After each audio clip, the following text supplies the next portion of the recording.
If you were to boil down every season of Family Guy down to its best episode, how would the seasons rank up against each other? Well, that's what we're out to discover today. We'll be looking at the episode with the highest IMDb score of each season to see which is the best of the best. Big shout out to Gordon 4 James 5 Percy 6X10 for recommending the idea. Starting at the very bottom, we have Take This Job and Love It, the highest rated episode in season 22 with a 6.7. Peter Pumpkin Cheater had a similar score, but that episode's more considered a holiday special for Hulu rather than a part of the season, so we're gonna roll with the former. The episode is essentially a hypothetical anthology revolving around what the guys would consider their dream job. Peter would love to be a secret agent a la James Bond.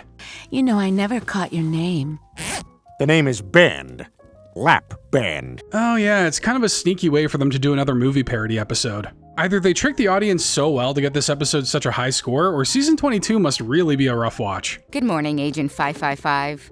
Right, because this is a number on a television show. So Lap Band is tasked with retrieving nuclear devices from the hands of the evil Blow fella, who plans to use them to blow up Las Vegas. I think anyone who's lost more than a single dollar on a slot machine will probably be pretty okay with that. Yeah, you said everyone in Vegas wears tuxedos, and I'm starting to feel pretty self-conscious. But Lap Band manages to save the day thanks in part to having Kylo Ren's lightsaber for some reason. That's his fantasy job, I guess he can have whatever he wants. Just one of the 3 perks of being owned by Disney. No, that's cheating. Also, you got a lightsaber and you're just gonna push a guy? But Quagmire had his dream job at one point back in the 80s when he went from overweight loser to the inventor of aerobics. Okay, this one isn't technically a movie parody, but it is a Richard Simmons parody, so that has to count for something. I gave 1980s women exactly what they wanted. Long, flat butts. But his fame doesn't last long, as after his leg warmers are stolen, his workout tape ends up failing because his legs are too cold to perform the workout. You weren't allowed to show people your ankles in the 80s either. You could wear skin-tight spandex, but any skin showing below the knee immediately made you a floozy. Okay, don't look at my legs. And 1.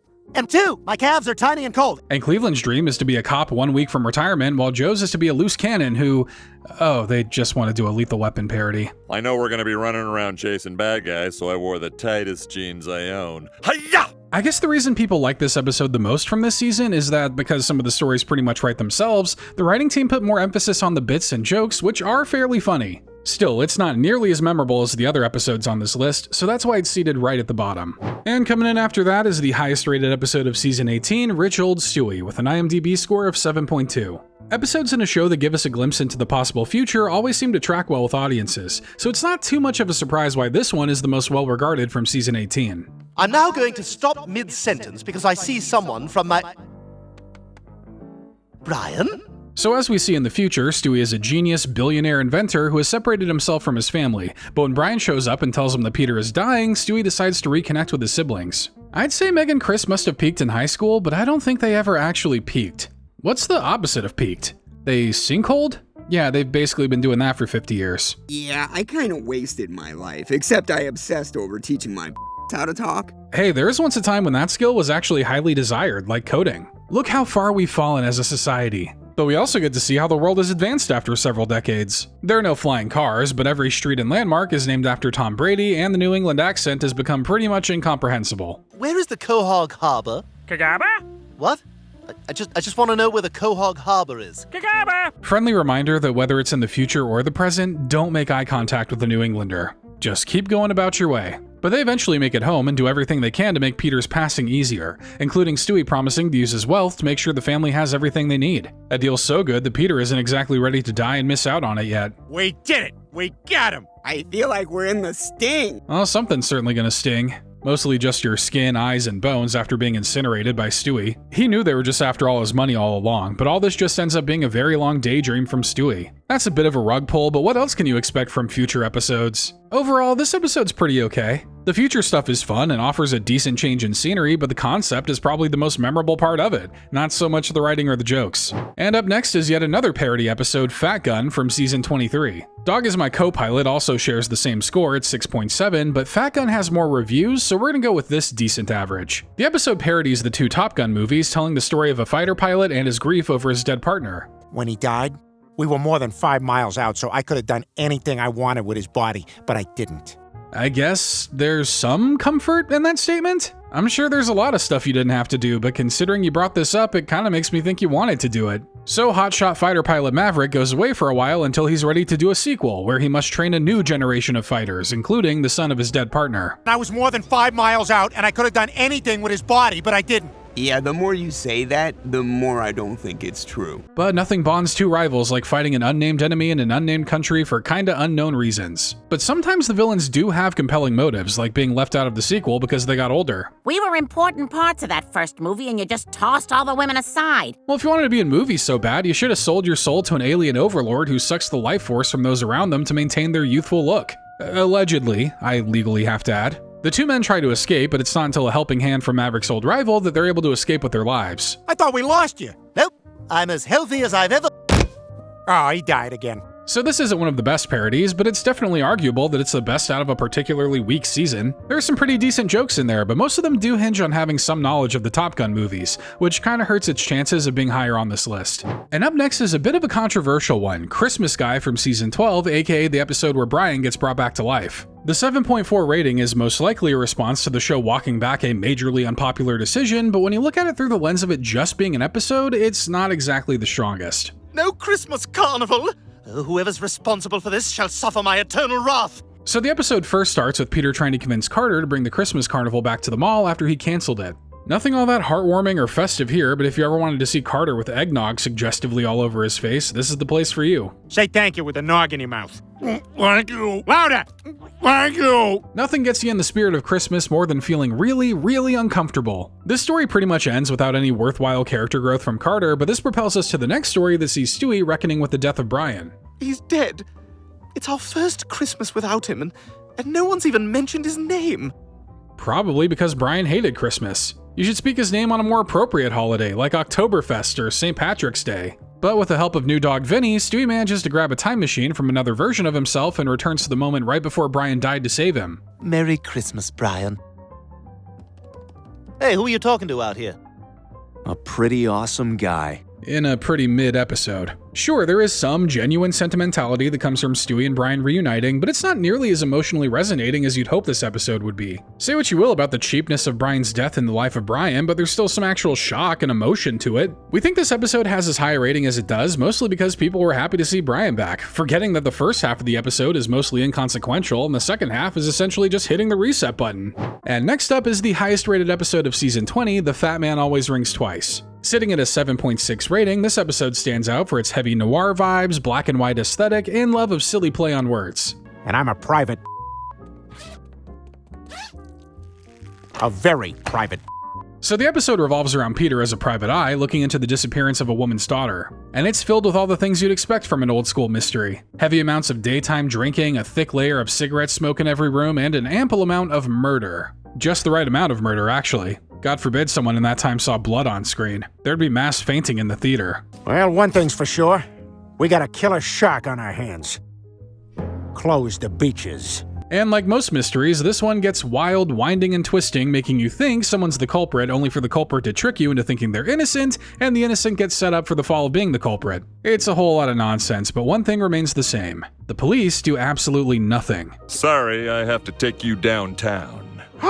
Dinner and a show? So after Mac is accused of murder, he manages to eventually discover that his secretary Fanny Patbottom was actually the murderer, a man posing as a woman to get revenge on Mac for something long-winded and ridiculous. It doesn't have to make too much sense, it just has to be shocking. That's dumb movie making 101. I got a friend at the harbor who owed me one. So it's not the funniest episode in the bunch, but credit does have to be given for the stylistic approach and setting. The wordplays and puns can be genuinely chuckle-worthy, although the long-winded plot and drive to be a parody first and a story second does kind of hold this thing back in the long run. And coming in next is Season 15's Saturated Fat Guy, sitting at a 7.4 rating. This sees Peter at his most unhealthy and fattest, while also introducing the world to some insane food combinations that should not be replicated by mortal man. Ah, yeah. Peanut butter cup, Dorito, sausage, car, panini. And let's crack a Cadbury egg over the whole thing. So Peter gets sick of all the healthy food Lois has been shoving down his throat, and it turns out that other people are in the same boat. People really want his unhealthy food combo, so he decides to open up a food truck. It's this easy to make a killing by selling people heart failure? Well, I guess tanning salons been selling people skin cancer for years, so the writing was always on the wall. Mostly hamburgers where the buns is jelly donuts. and drinks where hot dogs is the straws. Also running parallel to this story is Meg getting into roller derby and Chris being worried about her health and safety. A very heartwarming family moment that unfortunately gets overshadowed by the food abominations Peter cooks up, which funnily enough is kind of more or less how Meg's story ends in this episode. Halfway through, everyone stopped to watch some fat kid who was killing it on Dance Dance Revolution. But Peter's new lifestyle leads to him ballooning up to whale-like proportions and eventually needing to be lifted out of his truck via crane. So really, it's a cautionary tale about the dangers of washing your face with grape soda and brushing your teeth with whipped cream. If you needed Family Guy to tell you that, you may have bigger problems. Inspired by his love for Lois, Peter had steamed vegetables and brown rice that evening. So this episode is probably highly regarded from the season because of all the food fun it does, from Peter's horrific combinations to how he ends up using food in his everyday life. The concept and creations are pretty fun, but nothing all that memorable or hilarious really came out of this episode to land it higher on the list. And next up is the most recent season of the show, season 24, with its 7.7 rated episode, The Edible Arrangement, where Stewie and Lois are finally able to communicate with each other after getting high as a kite. Hey, guess what? I think Baby Shark is a terrible song, and Dora sucks. This is the unfortunate fate of anyone who stays in the animation community for too long. You end up having to discuss shows for babies whose brains are still developing. My time's coming, I just know it. But thanks to this shared intoxication, the two are finally able to bond and gossip like the two chatty Cathys they're known to be. You know Brian loves you, right? Yeah, I know. No, like he really loves you. Come on, man. I know you're zonked, but that doesn't mean you have to sell out your best friend. It's not like everyone, including Lois, didn't know that, though. It's the worst kept secret in Quahog, and it's a wonder how Peter hasn't made him sleep outside after all these years. But the mom and son also find a way to connect to one another on a much deeper level than they probably ever imagined. You let everyone walk all over you, your husband, your kids, Bonnie. I don't understand why that would make you want to kill me. That's just the childhood angst. Every kid goes through it at one point. The fun doesn't last as they eventually both come down, reverting to the status quo. This is perhaps the most fan service episode the show's ever done, and it's both strong and weak for that reason.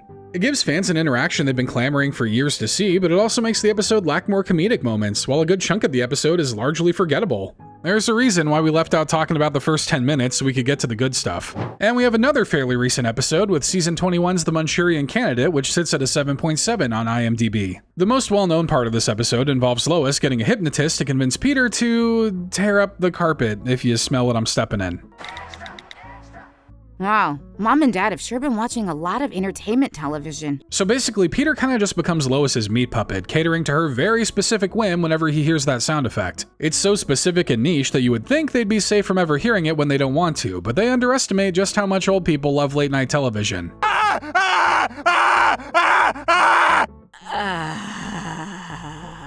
Well, sometimes you fly a little too close to the sun, and you and your mom become tongue cousins. Many such cases. And while that's the most well-known part of the episode, there's also a pretty fun side story involving Stewie trying to impress Brian and Chris with his new treehouse, only he keeps hearing how much they hate it behind his back. I wouldn't bring Eric within 100 yards of that place. Eric would be miserable up there. Ah yes, iconic Family Guy character Eric. If there's anyone's opinion you want to be on the right side of, it's his. But Stewie eventually gets his revenge. It's surprising just how much someone's opinion can change when they have a crossbow shoved in their face. This is probably one of the nicest ones I've ever seen.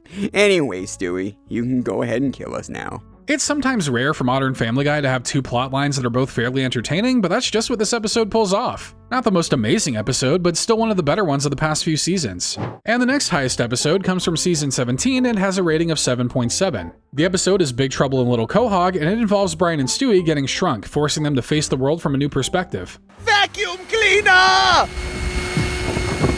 Huh, so this is how 5'9" guys see the world every day. Incredible! So while Brian and Stewie start off pretty small, they accidentally get shrunken down to a microscopic level, allowing them to traverse the miniature world right beneath their own. It's comforting to know that no matter where you are in the universe, Patrick Stewart is always there. And I'm Patrick Stewart, as a water bear. Their journey to get big again goes through a super colorful and creative world, really sparing no expense at making the visuals stand out amongst the other episodes in the series. It leads to a lot of solid sequences, from a dust mite stampede to having to evade said dust mites that have accidentally been grown to monstrous proportions. Not a problem for Family Guy's 25th most iconic recurring character. Thank you, Tiny Tom Cruise. How can we ever repay you? Well, you could make a sizable donation to the Church of Spaceship Beep Boop. Oh yeah, and there's an exterminator who has a big crush on Peter. Not as prevalent to the plot, but funny enough that it's worth a mention. Can I press the button? Perhaps that's a question best pondered over dinner? You can just press it. Go ahead.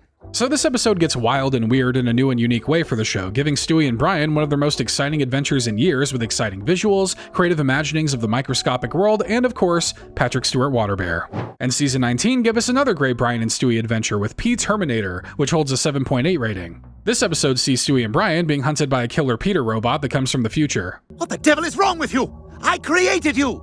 Now I order you to stand down! So the duo quickly figures out that the P-Terminator was sent back to kill Stewie specifically, but that it was actually Brian from the future who reprogrammed him to do that. Huh, you think you know a guy.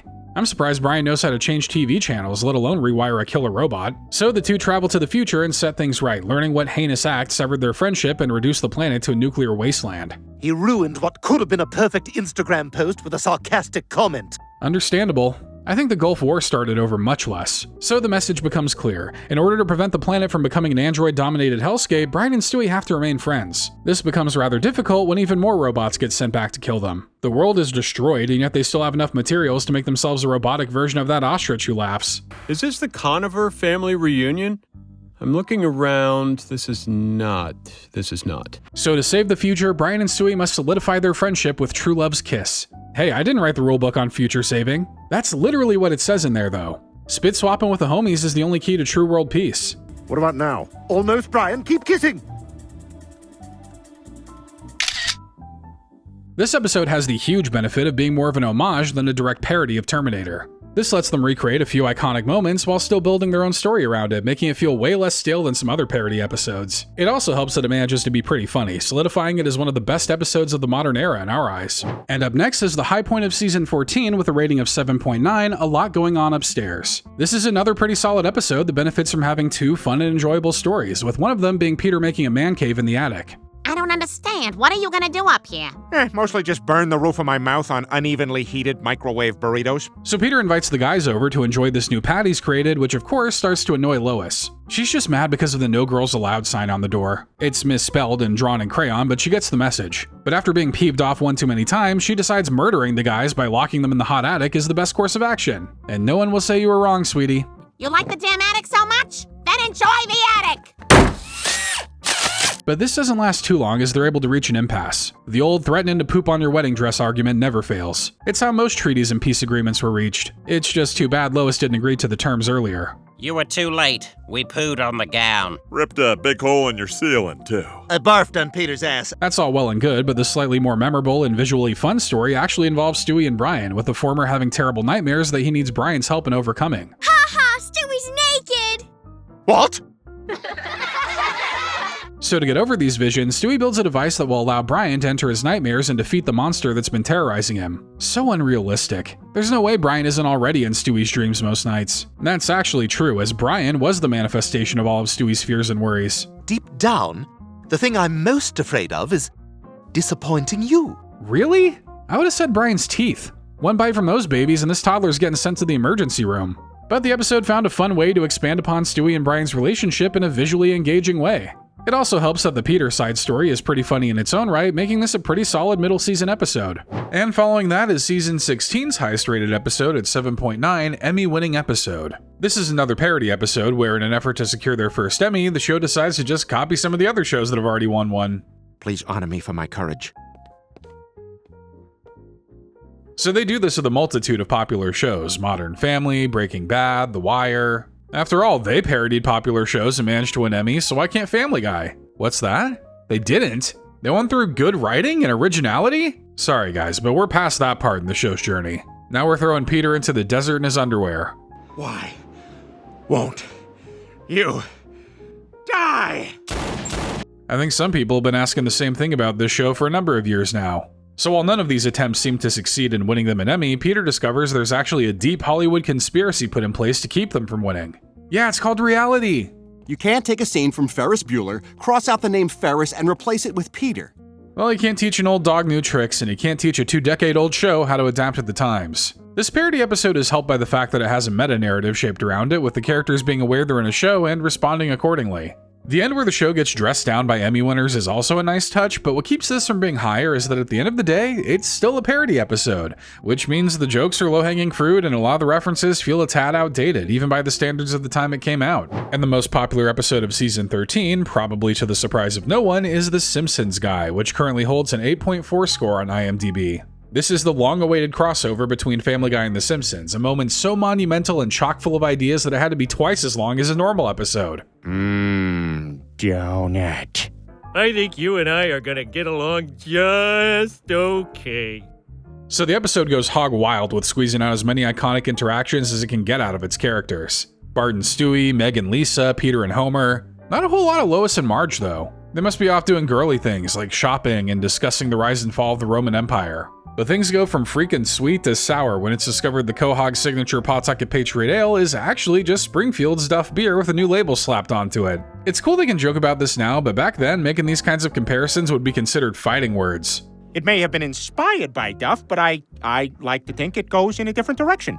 So this leads to a huge court case that pretty much labels Pawtucket Patriot Ale a fraud and a plagiarist, which leads to these two icons of adult animation duking it out in a long overdue slobber knocker. Peter may hate the chicken, but there isn't a fire that burns hotter than the hatred he has for the man he's been compared to for decades. I am over The Simpsons. Well, what are you saying? I'm saying The Simpsons suck. Now them some fighting words, albeit ones that have been replaced for the last decade online. So the two guys have a bit of a punch fest before they realize they're the same but different, and that's okay. They both serve similar but alternative purposes and are great in their own right. And really, this episode is a celebration of both shows. A bit of a bloated and slapshot celebration, but a celebration nonetheless, and it's perfectly understandable to put this one higher up on the list because of its historical relevance. And just barely missing out on the top 10 is Season 7's Road to Germany. Three Kings also had the same rating as this episode, an 8.1, and while it is one of the better parody episodes, we decided to go with the former as we feel it's a stronger representation of what the show brings to the table. Even stepping on a mosquito could create a chain reaction that drastically alters the present. Really? Nah, you can do whatever you want. So Mort accidentally sends himself back to World War II era Poland, and Stewie and Brian have to save him. Right off the rip, it's such an odd choice for a third, but honestly, this is Mort's defining episode. The guy's so whiny and out of place that it just makes the whole thing a lot funnier. They'll beat me unmerciful and rub dirt in my ass neck and all over my assy nipples. What? But this also manages to be a stellar time travel episode, making use of the setting and time period to pull off a ton of great action set pieces, from Back to the Future style skateboard chases to dogfights in the sky. Man, when are we gonna have another World War? All this stuff sounds like a blast. I think my main character syndrome would keep me mostly safe. All I could find was this.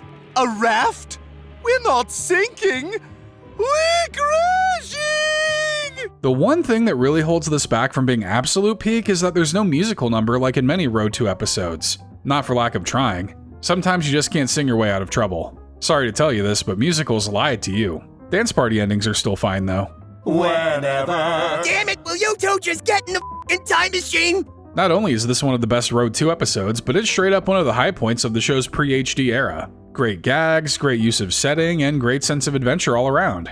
Maybe Mort should be in more episodes. I'd like to hear what other parts of his body are also butt-like.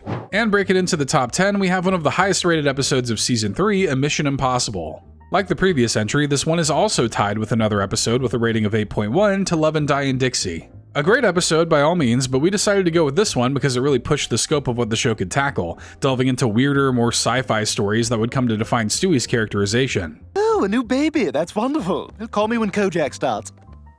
What? So Peter and Lois decide to try for another baby, leaving Stewie in a bit of a crisis. He built his entire brand on being the baby, and if there's a new one, he just won't seem as special. Guess it's time for him to grow up and get a real identity. Unfortunately, the only choices are thought daughter and incel son. Could really go any which way with him. So Stewie does everything he can to keep them from conceiving another child. Where'd you go, my little pumpkin eater? To the can, because kissing you made me birth. But after all of his attempts fail, Stewie decides to go biological, shrinking down the microscopic proportions to try and eliminate every last potential child stored in Peter's body. Kind of feels like Lois would have been the easier target, no? She's working with way fewer eggs now at her age anyway, and they don't replenish. The kid can create battleships that shrink to the size of a cell but doesn't know basic biology. Do you know what today is? A bad day to be a But Stewie ends up facing his greatest foe yet in Bertram, his half-brother, who would find his way into the real world in a later episode. But for now, they actually bond on how much they hate Lois. Not even out of the coin purse and you're already hating your future potential mom? This is early seasons Lois, man.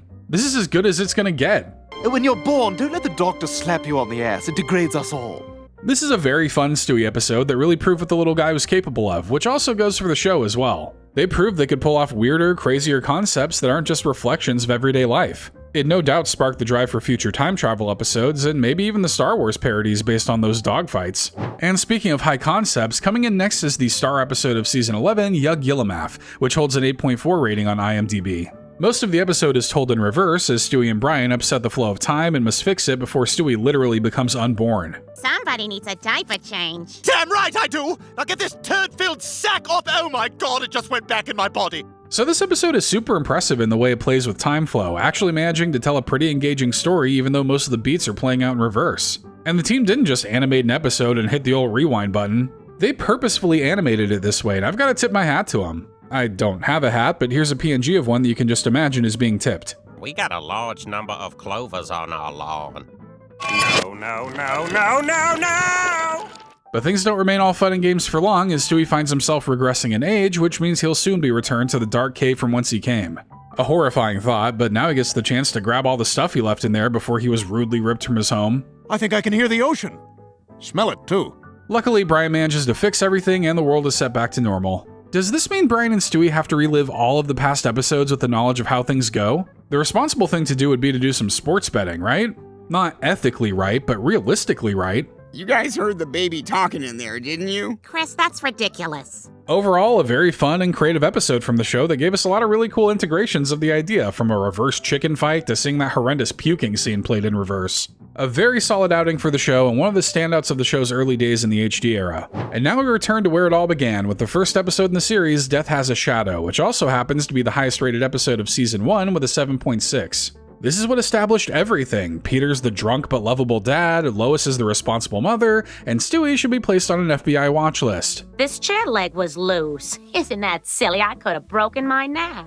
So this episode sees Peter immediately getting fired from his established job at the toy factory and committing welfare fraud to live large. It's genius. Why don't more people do this to get rich and just call it government subsidies? Peter eventually gets caught, mostly because he doesn't know how to spend his money responsibly. Nothing really signals that someone's rich like a moat around their house. Oh my God. Peter, you bought the statue of David? No, I just rented it. But everything works out in the end thanks to Peter learning a lesson, Lois sticking up for her idiot husband, and Stewie using a mind control device. One of those things is not like the other, and it's probably the only one that would actually work in a court of law. How has Elon Musk not made one of these yet? Oh wait, it already exists. It's called Twitter. Please laugh. Wow, can you give me my job back? No. Yes. All right. When you compare it to some of the later episodes, it might feel a bit weaker, but you gotta look at the context in which this episode came out. It set the groundwork for a show that would push boundaries and reaffirmed what animation could do for an older audience. And it's still pretty funny and charming all these years later, so while we can't consider it the best, it's still certainly one of the best. And coming up next is the highlight of Season 5, Meet the Quagmires, which owns an 8.4 rating on IMDb. This is one of the show's earliest time travel episodes, and to this day, it's still one of the best, throwing Peter and Brian into a race against time to fix the future by going back to the past. Wow, 18-year-old Lois.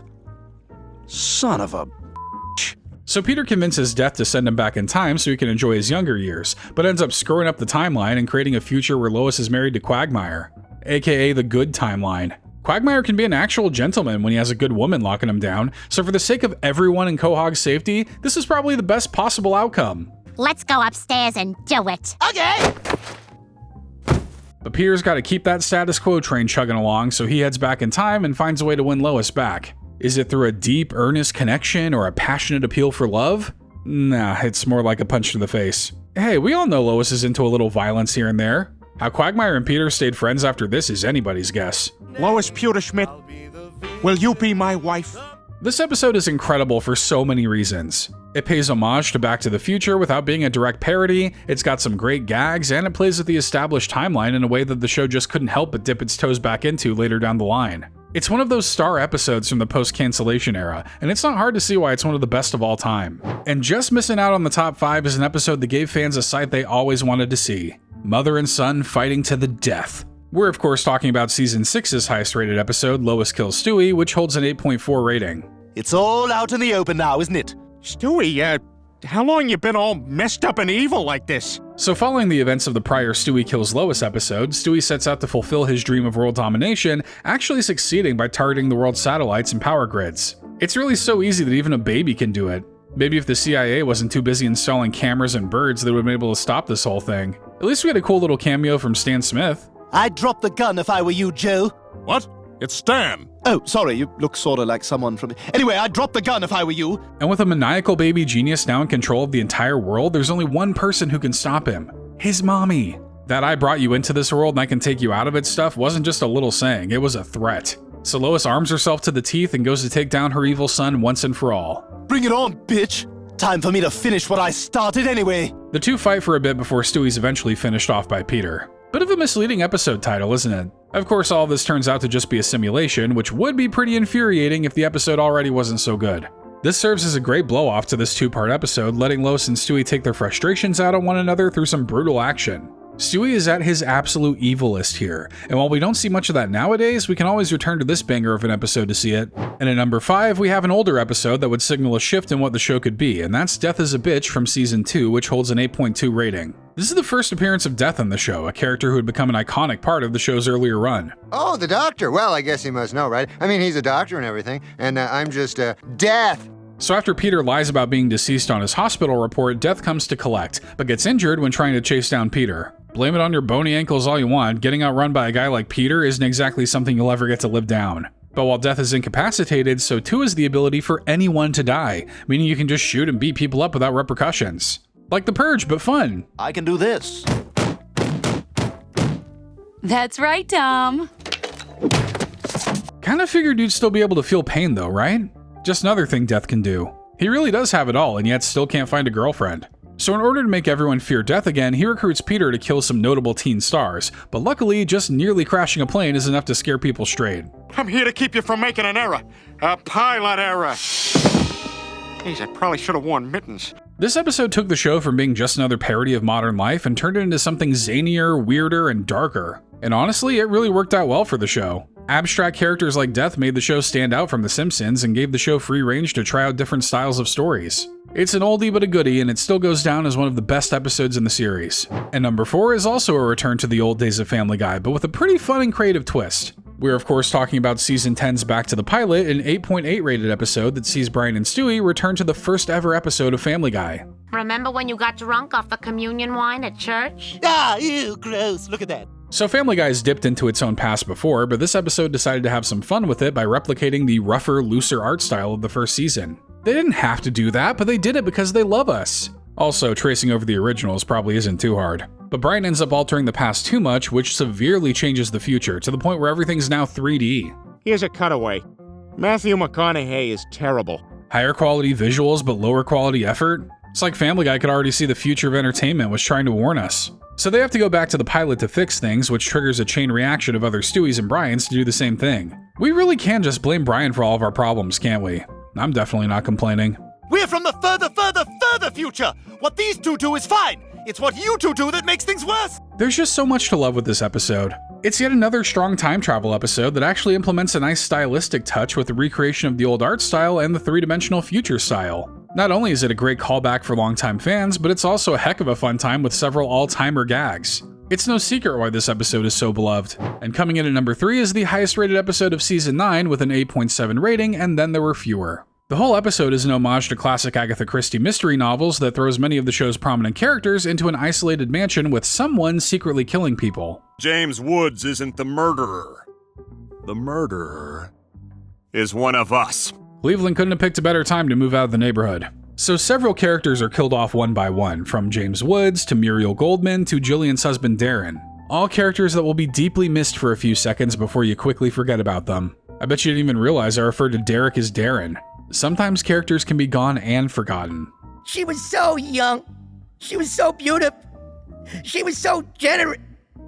We were married. And at the end, it's revealed that Diane Simmons was the culprit behind it all, concocting a long and drawn-out revenge mission towards James Woods and Tom Tucker. Things were much simpler when you could just poison someone and not have to jump through all these hoops. It's not like anyone would question Woods' death. Now there's a guy who looks like he microdoses rat poison. You shouldn't have stopped to say hi to me. You would have lived longer. God, why do I ever try to be friends with other women?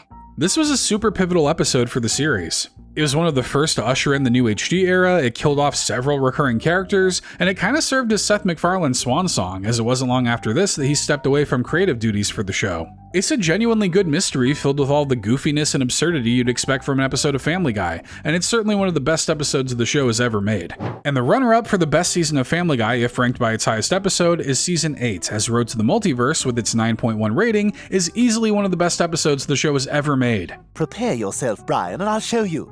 So Stewie invents a device that allows him and Brian to hop around multiple different universes, traveling to a multitude of weird and wild places. Thank goodness Stewie's into nuclear power, because this sounds like something that would require 50 data centers to power. And on their travels, they come across several worlds and entirely different art styles, making this one of the most visually impressive episodes in the series. But look how shiny my buttons are here! Just push the... Yeah, okay, I'll push the thing. What else is there really left to say about this thing that hasn't already been said? It's a smorgasbord of different fun scenarios and art styles that really let the show get crazy with its visuals. It doesn't have the deepest story or greatest character moments, but it's undeniable how much fun it can be. And that remains true in any universe. Except for the one where everything's bad. You can't really expect much of anything different to come from there. This is regarded as one of the best episodes of Family Guy, but what is the best in our opinion? So if there's one episode that we think deserves the top spot, it would have to be PTV, the highest rated episode of Season 4 with an IMDb rating of 8.5. This episode sees Peter starting up his own television station after he becomes fed up with the constant censoring happening on TV. And welcome to the Peter Griffin Side Boob Hour, a wonderful look back on all the partial nudity network television used to offer. The man was ahead of his time. Just a few decades later, random Twitter accounts would be doing the same thing, posting old clips of movies and TV trying to convince you that they were good. Back in the day, as long as you showed a little bit of skin, your piece of crap was considered a classic. But the FCC eventually steps in, not only censoring Peter's work, but also censoring his own life because it's just so heinous.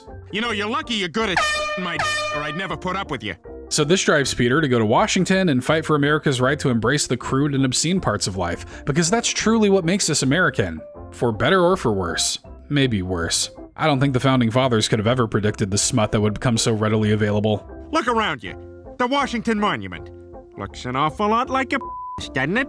Episodes like And Then There Were Fewer and Road to the Multiverse are all fantastic, but if you're looking for one that definitively represents what Family Guy's all about, it's this one.